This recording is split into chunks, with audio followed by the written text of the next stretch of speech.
So inshallah, you can start now. Please introduce yourself and then go from there. Assalamu alaikum warahmatullah. Okay, wa alaikum assalam wa rahmatullahi wa barakatuh. Assalamu alaikum wa rahmatullahi wa barakatuh. Welcome everyone. And I'm Adil. I am the founder and operator of a venture studio. Venture studio is like a startup factory. So Especially, inshallah, you can start now. Please introduce yourself and then. oh, I started already. Wait, should I start again? Okay. All right. Bismillah. Bismillahirrahmanirrahim. Assalamu alaikum wa rahmatullahi everyone. Welcome to today's webinar on social enterprise and social impact and data analytics. So my name is Adil Faisal, and I am the founder and operator of a venture studio. It's like a startup factory for especially focusing on social impact startups. I know these are all, there are lots of buzzwords, so I'll inshallah jump right into it. And as we go along today, we would, I'm sure you are familiar with all that is happening in the AI space, and that is, of course, impacting the way that social enterprises are developed and pursued as well. So inshallah, we will explore that. And to begin with, it looks like people are still coming in. I'll give just 1 minute, but there are lots of buzzwords. So I'll inshallah jump right into it. And as we go along today, we would I'm sure you are familiar with all that I'm not sure what's happening. Most of it by its AI space, and that is, of course, it's replaying my impacting the way that social enterprises are developed and pursued as well. So inshallah, we will explore that. And to begin with, it looks like people are still coming in. I'll give just 1 minute, but there are lots of buzzwords. So I'll inshallah.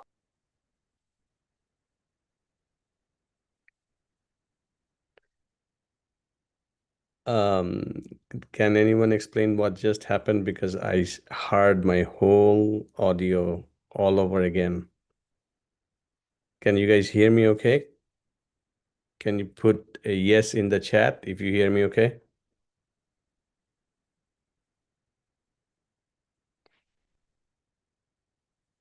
Okay, good. Thanks, Adil Badru. Okay, Bismillahirrahmanirrahim. I'll jump right in my presentation right now. Actually, before I do that, in the chat, and I need a honest answer. There are about 10 people here. Can you please, in the on a scale of 0 to 10, can you tell me how many of you want to be like a social entrepreneur or are keen on creating social impact? And be very truthful. 0 to 10, please go ahead. I just want to see some numbers here.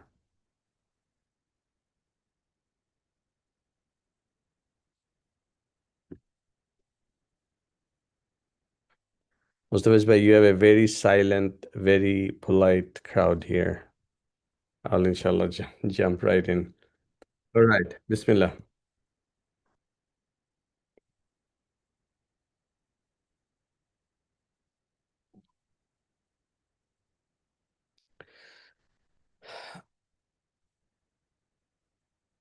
So what is social impact? So we know, I mean, it is a very loaded term, right? Because I shared a little bit of an intro beforehand. I don't know how many of you got through it, but well, the comet that hit the Earth when the dinosaurs got extinct, that was impactful.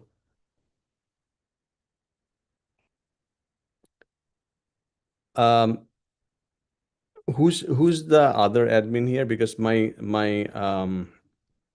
share just went away.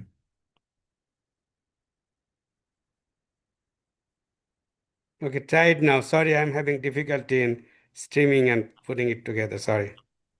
You should have co-host now. Okay, Bismillah.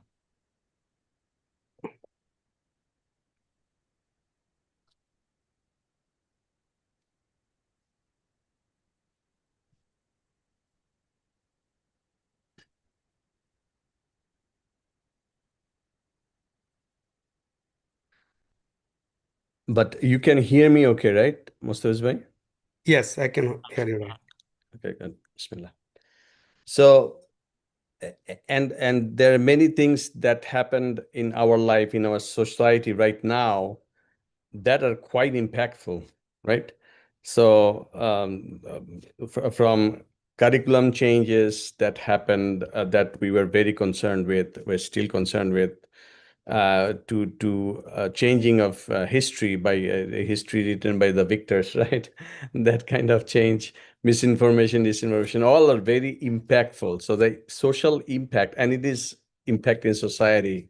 So social impact itself is a very loaded term. So when in the context of our work, what we mean by social impact needs to be clarified.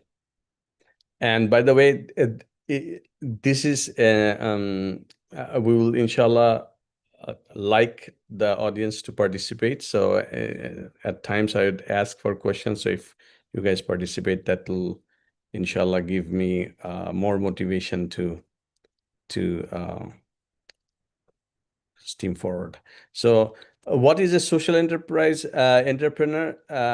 I'm like assuming, since you are here, that it's at least you are peripherally interested about becoming a social entrepreneur.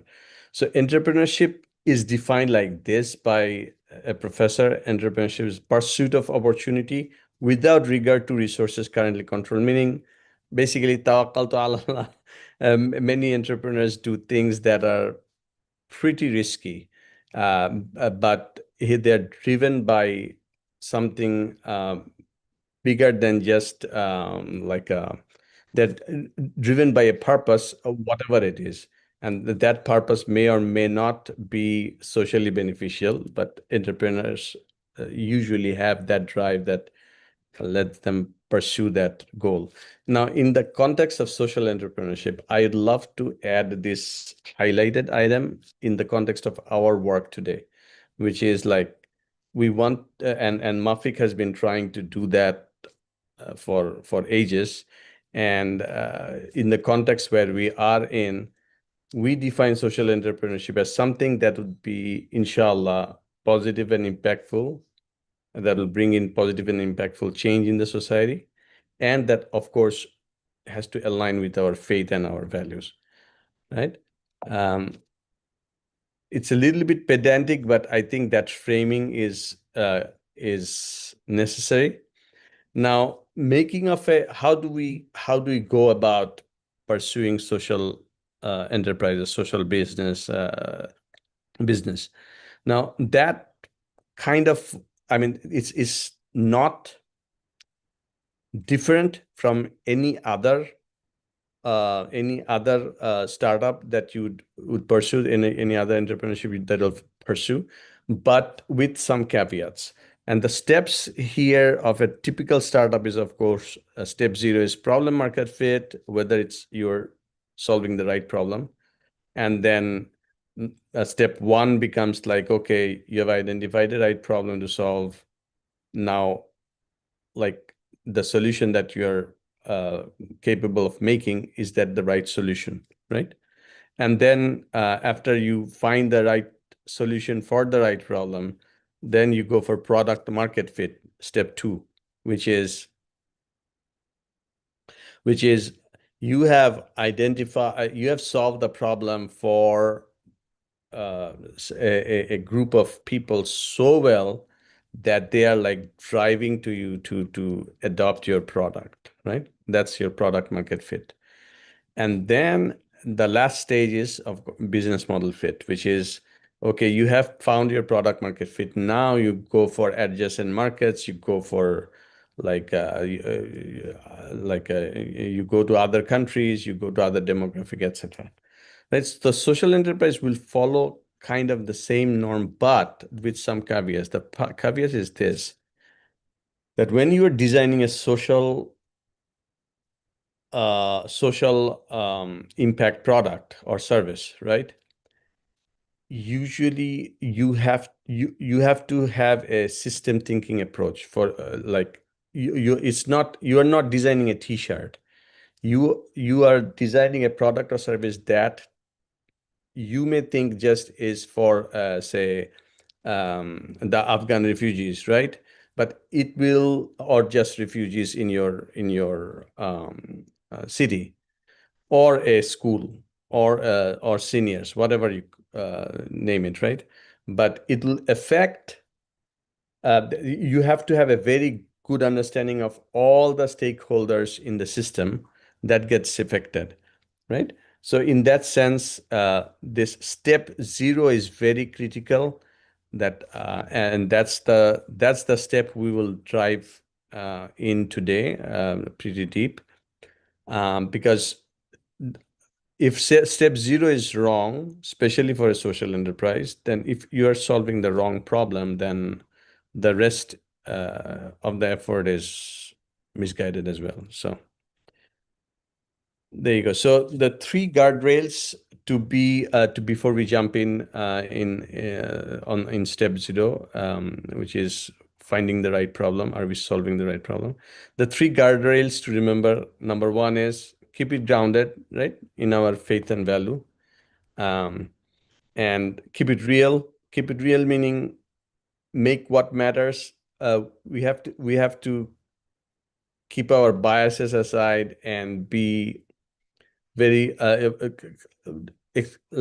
approach it with a pure intention and curiosity, so that we find the right problem to solve, right, and make what matters.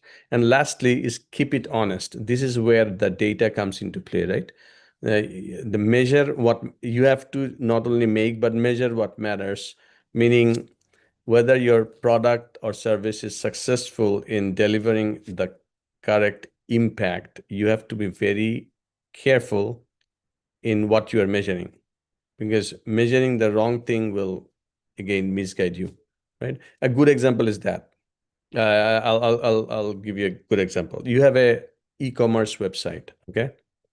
Now you are measuring, say you are measuring how many visits are, how many users are coming to your website, right? But is that the right thing to measure? I'll stop. I'll take a short breather. I want to see, is that the right thing to measure, or what would be the right thing to measure in the context of an e-commerce website? Can you put it in the chat? Chat room is disabled. Should I open it? Oh, yeah. Thanks for sharing that. Okay, no. I'll press on, because otherwise it'll disrupt. Okay. Right. So if you Sorry. can ask them to raise hand. So No, it's okay. I'll inshallah for future, I think yes, but I'll press on for now. Okay. For future meaning most of us by like 5-7 minutes down the road. So please enable it. I think chat probably is faster than asking. Okay. I'll press on. Bismillah. let me try. Okay. And if it's honestly, if it's too much of a issue, no problem at all. So jumping on, so these are the 3 guardrails for social enterprise We've went over. On the left side, 17 partnership for the goal. So as a starting point, right? Sorry, I cannot ask questions, right? So these are SDGs. SDGs means Sustainable Development Goals, that people, of course, have been trying to, I mean, social enterprises, social entrepreneurship came into the, like, what is it called? Became popular last several decades as people became more aware of things that we collectively need, right? We share on common ground, right? We share common ground on these topics, right? So people want to collectively solve these topics. And these are good starting points for any social entrepreneur, right? Uh, when you start, when you want to figure out, okay, what problems need to be solved, tying them to these 17 goals is a good starting point. And these 17 goals were actually adopted by United Nations at the beginning of the millennia, means in 2000. Optimism was running very high. They wanted to achieve these. They set some pretty measurable outcomes for all these 17 goals. We'll see how they're doing now. I don't want to do a spoiler alert, but they basically set some pretty impressive goals to be reached by 2030. In the latter half of this talk, when we actually jump into a actual example of a small social social enterprise, social impact product, we would inshallah get into more detail here. So with that, let's start, Bismillah, with our step 0, which is, are we solving the right problem, right? So when for the Mafik hackathon, right, you start with the problem statement. So whoever is attending this, inshallah, and if you're, hopefully this will give you some practical strategies to figure out, okay, what problem do you want to work on in those 2 days, right? And beyond. So the 3 pitfalls that we have to be aware of, right? Number 1 is hubris. By hubris, I mean that sometimes we are in a with a first world mindset, and if we have not been exposed to the broader world, then we sometimes may not acknowledge if a problem is a problem, right? And even in your community, right?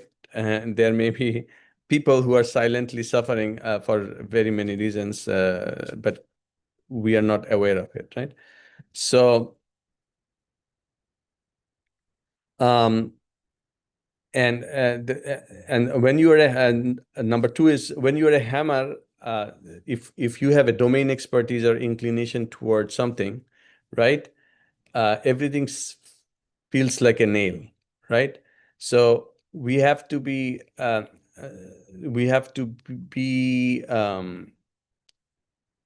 truly curious when we are looking for problems and fall in love with the problem and not our solution, right?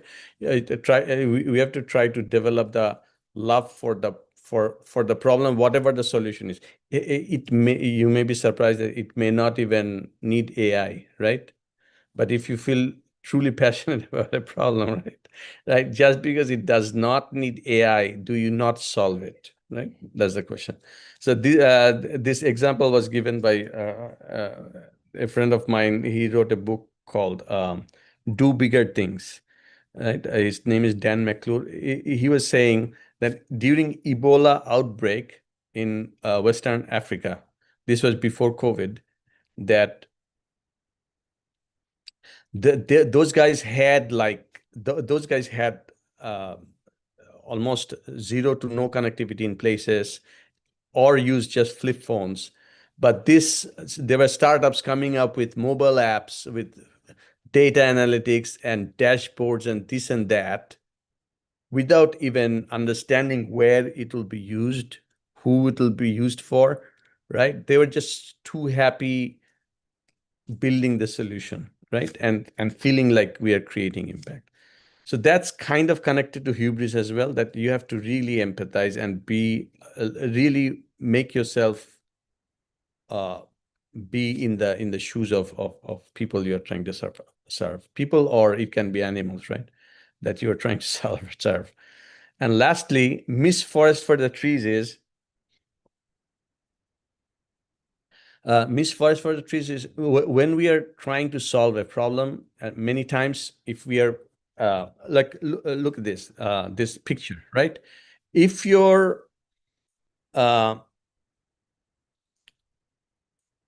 this is related more to the second problem, that if you are like if your house is on fire, right, and you want to really truly create impact, you better do something about the fire. You cannot at that point innovate about, okay, let's innovate on the wall on a new kind of wallpaper, right? Even though that may be fire retardant, but that's not the need of the hour, right? And same for missing forest for the trees is also applicable here, because say when you are dealing with the fire, right? Yes, the tactical solution is, yes, get something to douse the fire, right? But that you need to press on, as we'll see later a little bit, that you need to press on and ask the why to get to the root cause of the fire, right? And the root cause may surprise you, right? Okay, the fire might have been caused by, say, as something on the stove, right? Someone forgot about what it was they put on the stove, right?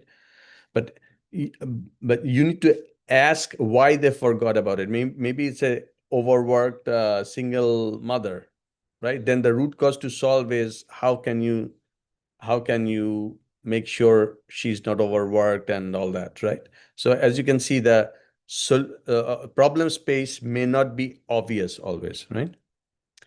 I will stop and take a breather right now. Any questions? 30 seconds. You can put it in chat or ask. Assalamu alaikum. Can you try the chat? They can send the message to you only, but not to others. Oh, really? Why? Let me change it then. Because I'd like to sorry, I like to ask questions, and one fast way of getting answer is by numbers. So let's try it out. So scale of 1 to 10. Do you want to be a social entrepreneur? And you're not pleasing anyone, so just put in an honest answer. Let's try this if it's working or not. The chat.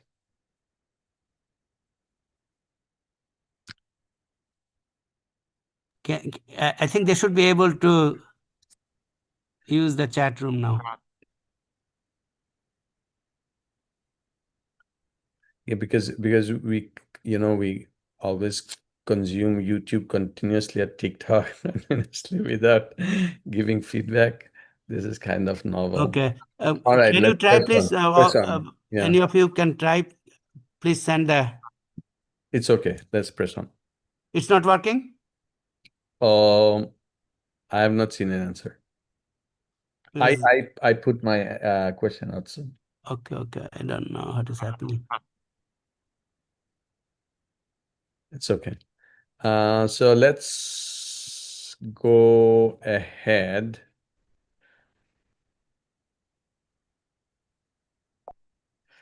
Okay, so the 3 steps for finding the right problem. Go upstream. Go upstream meaning there is actually a technique called 5 whys. So the idea is that if you usually ask for why 5 times on a single question and go deeper, then you usually can reach the root cause, right? And there's a nice anecdote about it. I'm skipping that, but bottom line is this: that this picture is kind of a trigger is that when you say you are a social entrepreneur, right? You are very kind to animals, and you are seeing this. You're sitting by the river, and you are seeing one cat float by, and you go and save the cat, right? Then you see the second cat float by, and then another, right? Then you might be solving the problem temporarily by taking the cat out, but you have to go upstream, right? That's what I mean by going upstream. You have to go upstream and figure out what's causing all these cats to fall in the river, right? So that's kind of a made up situation, but that totally is applicable to when you are solving socially impactful problems, right? And stay curious, meaning when you are be conscious of your biases, means you have to make an effort to see what you are seeing and interpret. There is actually dua, right? That Allah make us see what is right as right, and embrace it, and what is wrong as wrong, and stay away from it, right? So there is this huge thing about perception, right? So and that is related to those pitfalls I shared earlier, that if you don't let your ego or your biases like cover your eyes, then you would be more like likely to create something truly socially meaningful. A very current our example, right? And this whole Palestine-Israel situation, right? If you and this is also really, subhanallah, our faith guides us to always be middle of the road, right? So people who are thinking about a one-state solution on either side are they're only causing problems, basically. If you talk to middle of the road from any side of the divide, right, you will see that what a truly socially impactful solution can be. So anyway, sorry for that side there. And the P objective, meaning the last part, which is rely on honest data. So what is more dangerous than no data, or worse than no data? It's having misguiding data, right? Wrong data. So you have to be very careful what you're measuring, and that you're measuring it correctly. I'll skip this now and inshallah jump right into an example, because we are halfway through. I want to keep, this is a silent crowd, but I still want to keep like last 5 minutes probably for Q&A. So what we'll do is we will inshallah jump into not a hands-on example, but this is something that I did since this morning. So you can kind of extrapolate how powerful the tools are. It's it's not too much about how good I am, but interestingly, it's more telling about the power of the tools. So Claude is like ChatGPT, but it's I find it more what is it called? More powerful in terms of reasoning. And so Claude, we use Claude to do R&D, and we would be doing basically, I basically asked Claude questions about the SDG goals themselves, and with the simple, like, I was really curious to see how they are tracking, right? How they are tracking the United Nations, and in general, the world is tracking to hit those goals by 2030. And then let's jump in there. And the tools we'll be using is just 2 tools. I try to limit my usage of the tools. So Claude is for R&D, and this is something that you can totally do during the hackathon.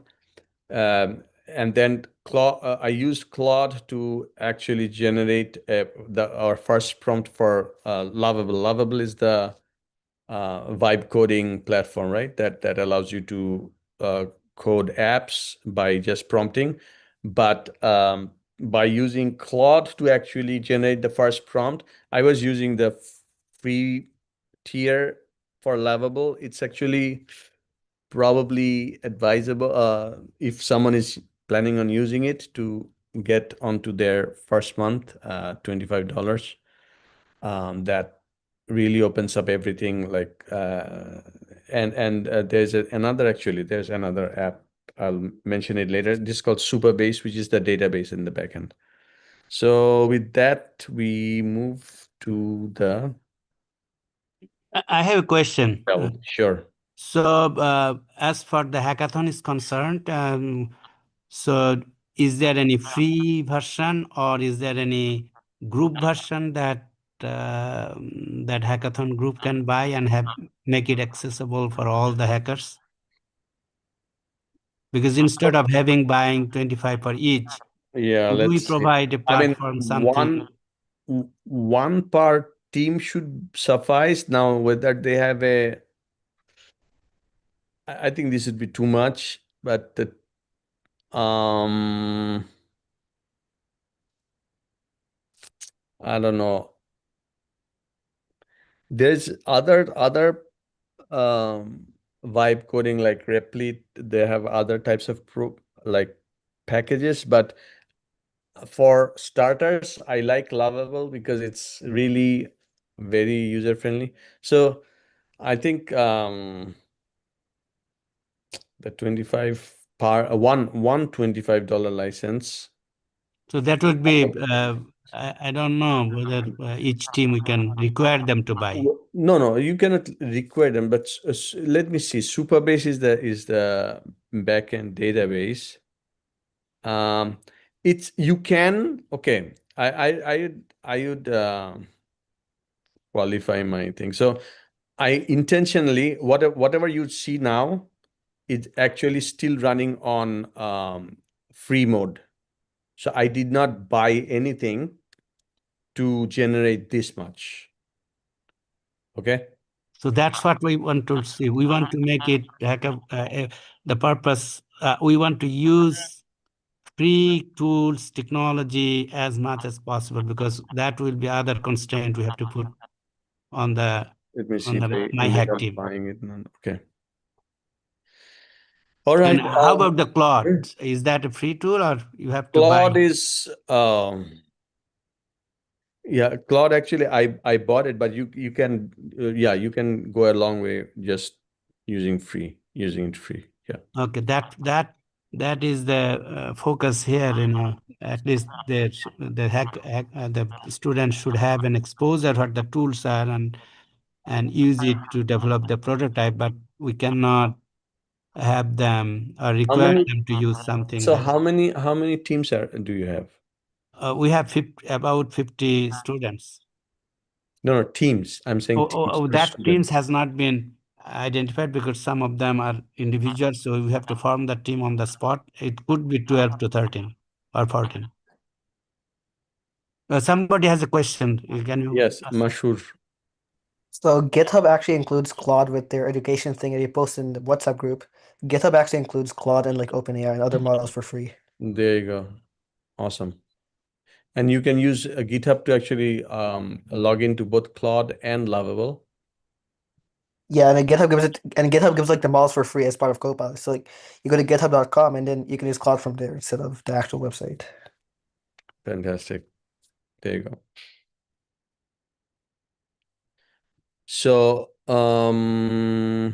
okay, back to the R&D. Assalamualaikum. Can you post that on the MyHack 2025 WhatsApp group please for others to use?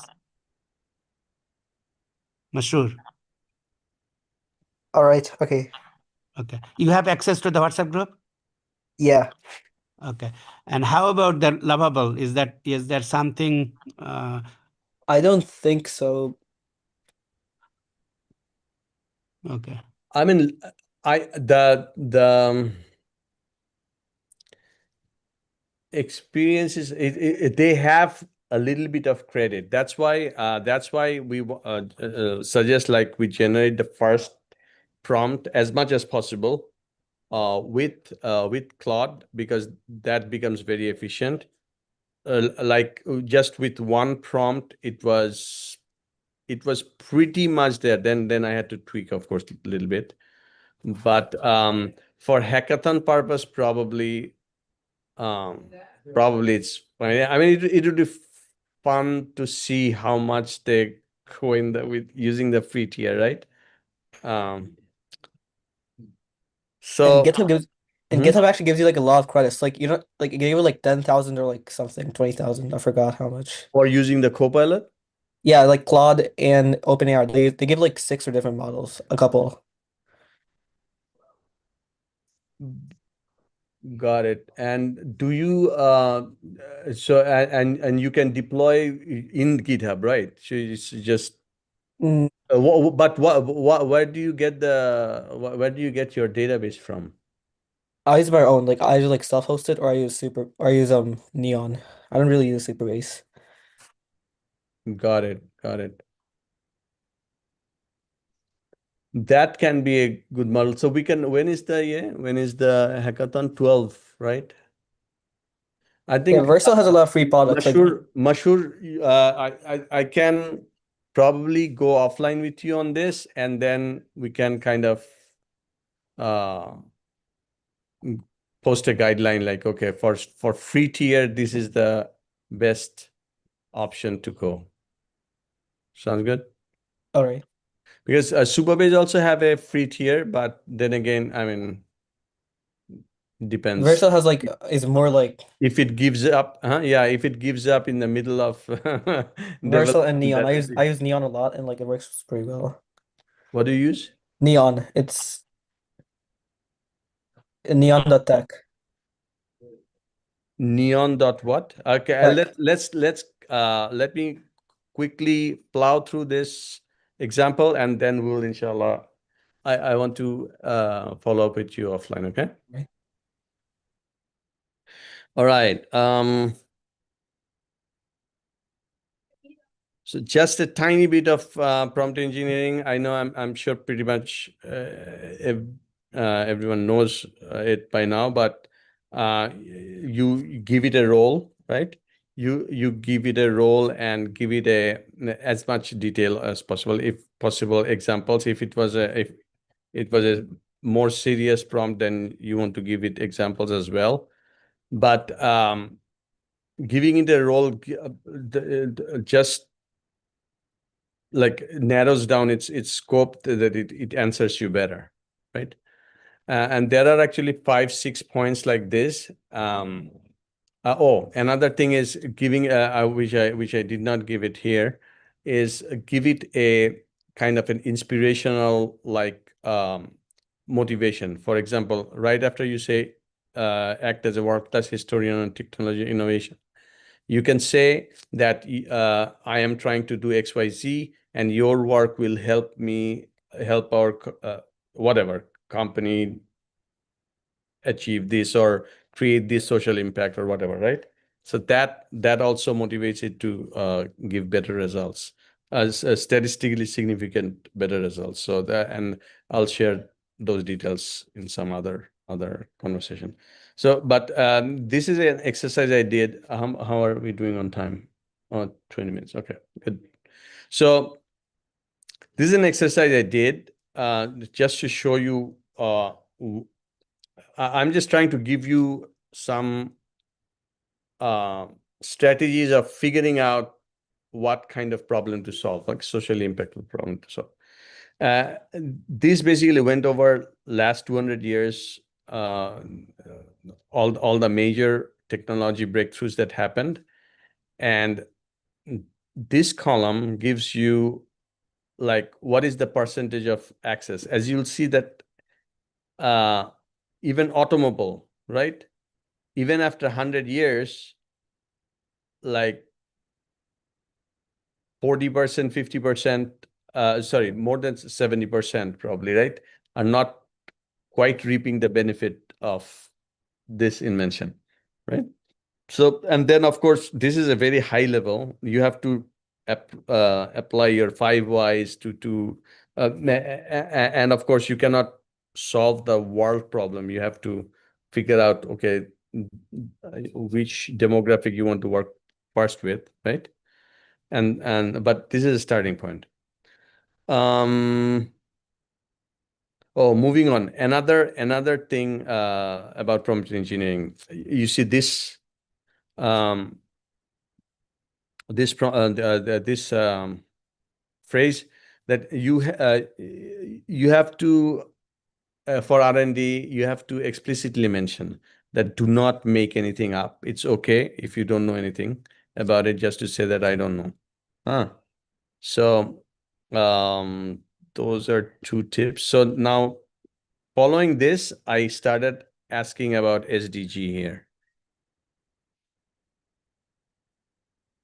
So what I asked related to SDG is that, hey, how are we tracking? I remember back in early, right before we hit 2000, there was tons and tons of like almost euphoria that, oh, we are going to like define SDGs. We are going to hit the ball out of the park, this and that, right? So see how it did. You see, 17 out of 17 are off track, right? Out of these, like some of them are actually they regressed, right? And majority of them are totally off track. Some of them are like showing mixed progress. So as you can see, it's really, really poor. That one of the reasons, and so that got me really curious. There, I was expecting it to be, honestly, I was expecting it to at this scale, right, at the world's global scale, that of course I was expecting it to be off track, but not this badly. So then I basically started like asking it more deeper questions, right? One of the things that it mentioned, I didn't know about this, that there's a 4 trillion annual investment gap, right? Then I asked, the next question I asked was this 4 trillion, right, every year that is needed, or it's just a one-time thing, right? So then it mentions, yes, 4 trillion is actually, it's every year you need it, right? And anyway, I'll share this thread with you. You can maybe even get some food for your thought for your own challenge for the hackathon. But what a telltale a telltale problem that it really sprung up to me is that, you see, the global military expenditure is global military expenditure is. Are these new students that coming in?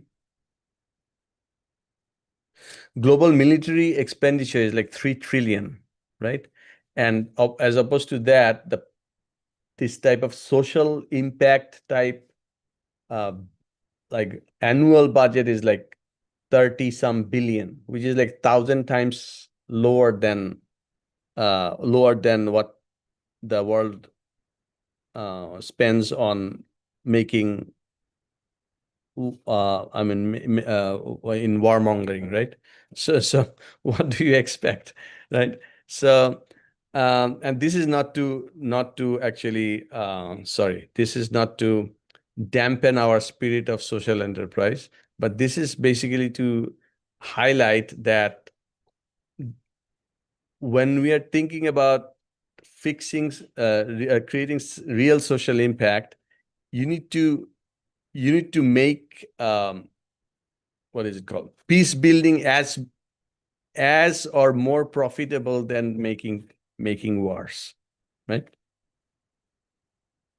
So that said,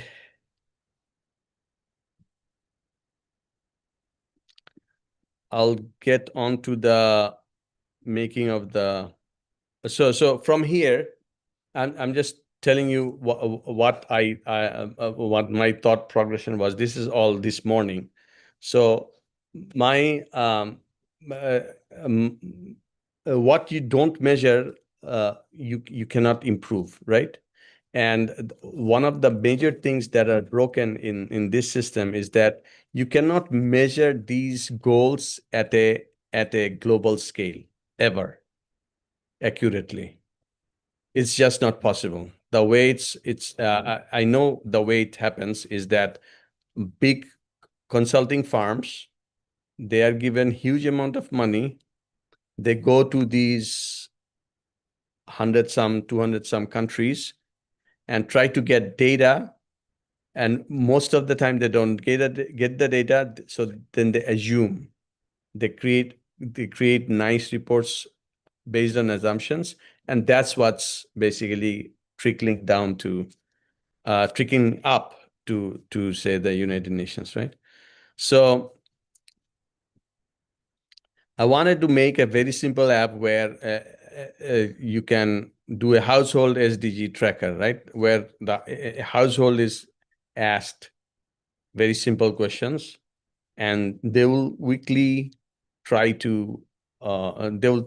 basically check in.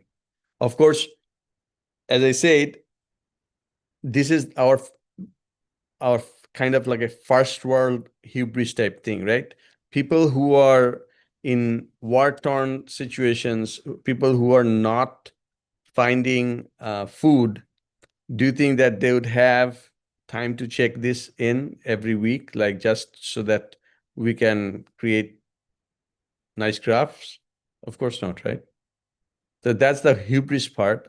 But this is, I'm just highlighting it that I might feel excited about, oh, household SDG tracker is a game changer or whatnot, right? Yes, for some situations, it might bring a lot of benefit. That'll actually help us. If you ever ship this product, that'll help us guide which market you'll go to. But at the same time, we should never ever even assume that this is like this is going to be like a nirvana type thing for many people, most of the people. Anyway, so after this, what I did was, hold on, where's the prompt?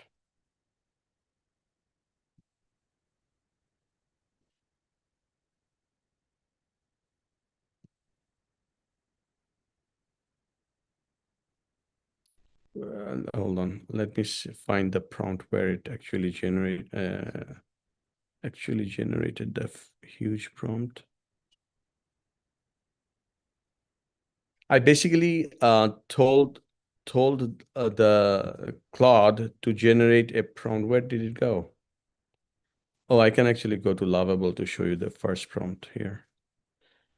You see, this is the prompt it generated, right?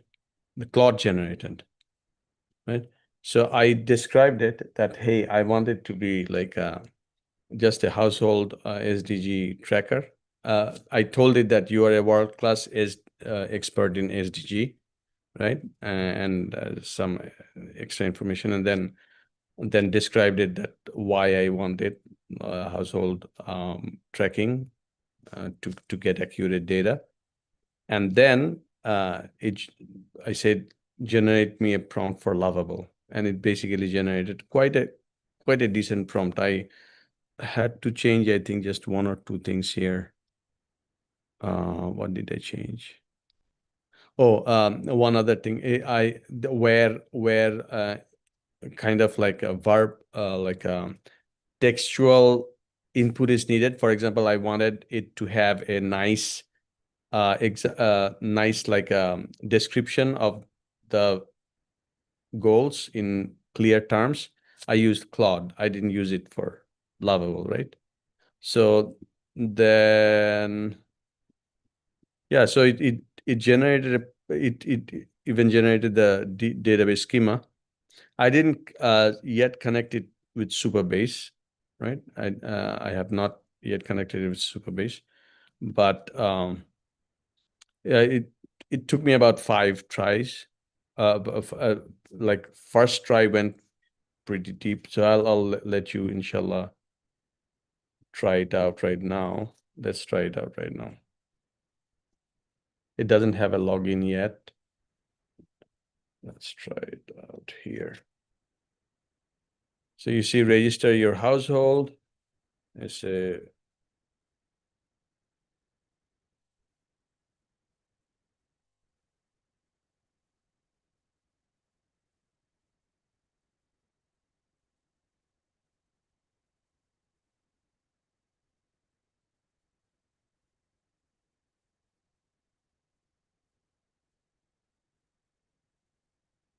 okay. So when you log in, so right now we need to have your weekly assessment. So it did all this. I had to tell it that, hey, make it very easy to do the check-in, and the UX it generated was really impressive. Like here, when I do the weekly check-in, I just have to like, you know,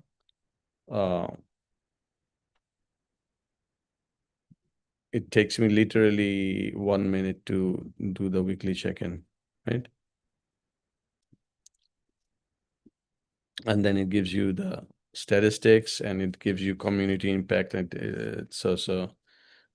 as you can see, it took about probably 3 hours, 2 hours in between breaks and stuff. But I mean, you can imagine making something useful out of it probably for some demographic. And then you can, to make it even more accessible, you can think about some gamification. And people, I have seen, one other thing for social enterprise is that people, subhanallah, are in so much need that you incentivize people just a tiny bit, they'll go a long way. It'll go a long way. If you just do the, okay, this what is it called? Weekly check-in will give you 10% off in your whatever, right? Like in your grocery shopping or whatever, right?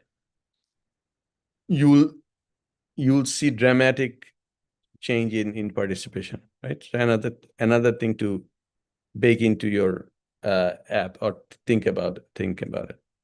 So that's pretty much it. And one last thing. If you are using Lovable, then it can use other databases, but because Supabase is so tightly integrated, they have a free tier too. So you can actually go to Supabase and create a free tier. At that point, you can connect your project, right? Connect your project in Supabase and then go from there.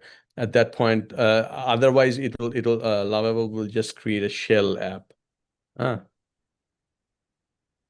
But for user feedback, early user feedback, that might be good enough. Actually, no, it won't be. You have to persist it somewhere. So yeah. All right. I'll stop here. Pretty much went through the full project, full time here. Any other question? Jazakallah khaira. So you want to continue talking to Masroor to identify what we can do collectively? Yeah, sure. So my email, yeah, I'll just follow up with Masroor. Masroor, can you exchange your phone or email, please? I am putting in my email here, so Ashur can I just. sent the message in the WhatsApp group. Oh, okay, all right, good, great, Okay. thanks. So, Jazakallah khaira, Brother Adil. So, inshallah, we will close this Zoom because somehow I don't know why the chat room is not working. So, you will be available to mentor, right, Brother Adil? I'll inshallah confirm. Okay. It's tentative. Inshallah. So Dr. Zaman is here. So inshallah, we'll restart this program, Brother Zaman. So please give us just a couple of minutes. I will restart and then we go from there because I don't know why the chat room was not working. I come back to the same Zoom? Yeah, same Zoom. Okay, thank you. Assalamu alaikum. Assalamu alaikum.